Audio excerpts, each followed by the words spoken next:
have owned my fair share of Simpsons games over the years.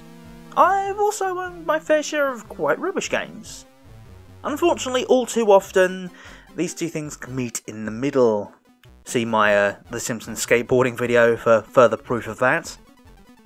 And as I recall, certain games were absolutely hated by a video games outlet that I found, whilst I liked them, or at least convinced myself I did. But in this instance, we're looking at a game that was marginally better than being hated. It scored average reviews, 5s out of 10s, that sort of thing. So with 50% mediocre being our baseline, let's Crash TSET The Simpsons Road Rage.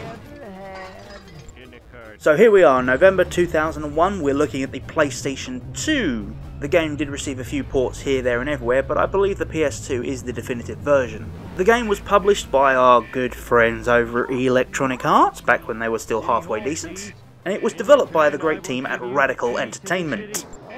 The premise is nice and easy. Mr. Burns has taken over all of the public transport in the whole of the city. Therefore, all of the Springfieldians are starting their own private taxi services. Remember, this was before Uber was cool. So you pick a character, drive around the whole of Springfield, pick up passengers, drop them off at their locations, and that's about your lot. And if it sounds familiar, it's because it is. The whole concept is basically Crazy Taxi. So much so that Sega filed a lawsuit with the makers and developers of this game. I mean, there are some weird patents in video games. The big pointy finger at the top of the screen was apparently patented at the time, and I believe still is. But anyway, everyone settled out of court, and this game was free to be released. Upon booting it up, you can see for yourself, the presentation is top notch. I hope someone does kill him. Those radioactive buses are a threat to the public health. You have a great selection of these little pre-rendered videos made with the in-game assets, fully voiced by all the actors from the show. Getting into the actual game, and the graphics really look like the television program.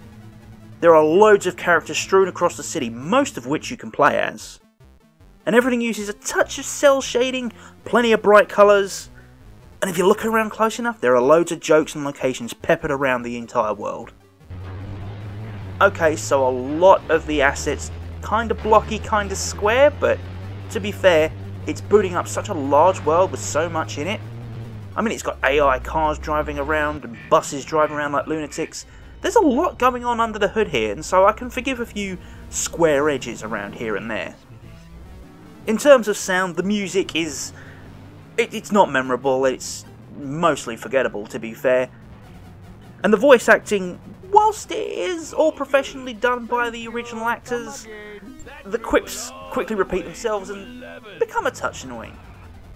Overall though, I'm enjoying everything I see and hear, and I'm really drawn into the Springfield here on the PS2. So, it looks pretty good, it sounds okay, and uses a game mechanic that worked wonders for Sega. What went wrong? Well, after playing it for a while and taking a look with a modern perspective, not an awful lot. Okay, let's strike off the negatives here. The load times, oh my god, even for the PlayStation 2, these were dire. The maps we drive around on are a touch too linear. There's not too many branching paths, you can't really loop back on yourself. It's almost as if it's one big straight road.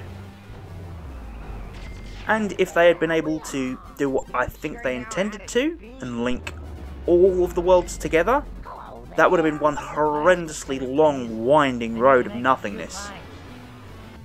Because that comes on to my final point and a negative. It's a bit too repetitive. You pick up the same people for the same destinations from the same places, and there's not a great deal of variation to it.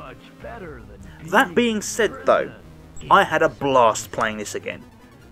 It's a fun, switchy but fair driving arcade experience.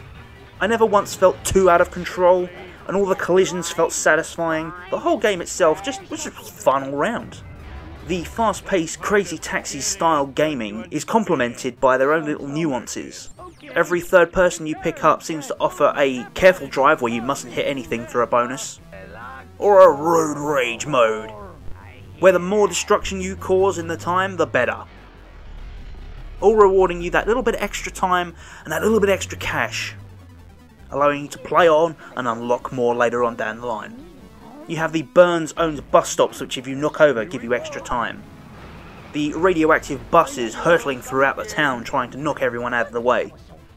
And from time to time bumping into the Burns limo driven by Smithers himself in an attempt to try and stop you and cause you to lose precious seconds off your time. But heck, if you want to stay away from the roads, there are plenty of destructible environments with a few hidden shortcuts that make you go, "Ah, I wish I knew that was there earlier." And the more you play, the more rewarding the game is. New characters and new stages are unlocked really simply, just by playing the game over and over again, just a little bit more every time. I mean, if you're a great player, you can unlock it all in, 20 minutes, 30 minutes tops, but for when I was younger, this was a godsend where some games were just too difficult to unlock the whole thing. This game allowed me the chance to unlock everything at my level and at my pace. Whilst I'm singing its praises, I do have to hold my hands up and admit, okay, probably the average scores are correct. The game wasn't a masterpiece as I'd remembered it. But then it wasn't absolute garbage either. I guess the problem is it's just not too deep. Beyond the arcade style main game, you've got a little two-player mode where you compete against a friend in split screen, and there are a selection of missions which have you find, destroy X number of objects across the level. But otherwise, it's just Crazy Taxi with the old matte graining yellow coat of paint. It's cool, it's just not a complete experience. I mean, especially when you compare it to the fact that Grand Theft Auto 3, which was released a month prior to this game, had an inbuilt taxi game as part of a much larger world and a much larger game. I guess as a full price release, most people would probably be disappointed with this. So taking everything into account, what do I think now looking back at this game? I think it's an absolute bargain these days. Yes, at the time paying full price for this game may have been a huge letdown, but these days where you can pick it up for next to nothing, it's a fun little driving game with the fantastic Simpsons flavouring that we've all grown to love. And I'll tell you what, if you can pick it up and enjoy it for 10 minutes, it's well worth the money spent.